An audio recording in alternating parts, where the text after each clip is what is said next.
கொஞ்சம் கொஞ்சம் வழி விட்டுருங்க போயிட்டு ভারতের চেন্নাইয়ের রাজধানী তামিলনাড়ুতে রাজনীতিক ও অভিনেতা থালাপতি বিজয়ের জনসভায় পদদলিত হয়ে এখন পর্যন্ত ৩৯ জনের মৃত্যু হয়েছে। আরও অনেক মানুষ আহত হওয়ায় এই সংখ্যা বাড়বে বলে আশঙ্কা করা হচ্ছে। গতকাল শনিবার মর্মান্তিক এই ঘটনা ঘটে। সংবাদ মাধ্যম এনডিটিভি জানিয়েছে, ভয়াবহ এই দুর্ঘটনার মুহূর্তটি ক্যামেরায় ধরা পড়েছে। দেখা গেছে কিছু মানুষ প্রচণ্ড ধাক্কায় নিচে পড়ে যাচ্ছেন, এরপর তারা পদদলিত হন।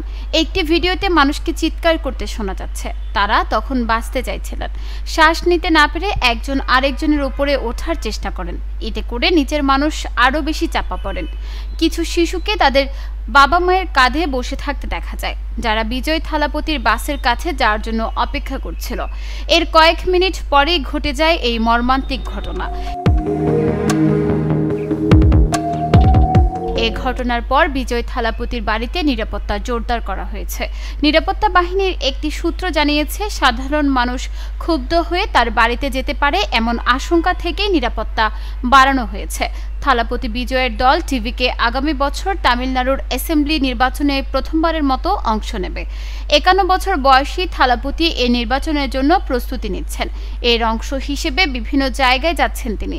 এর মধ্যে গতকাল তামিলনাড়ুর কৌড়ে তার জনসভায় এমন মর্মান্তিক ঘটনা ঘটে। একটি সূত্র জানিয়েছে, জনসভা শুরুর নির্ধারিত সময়ের ৭ ঘণ্টা পর বিজয় ঘটনাস্থলে যান। তার সমর্থকরা সারাদিন ধরে তার জন্য অপেক্ষা করেন।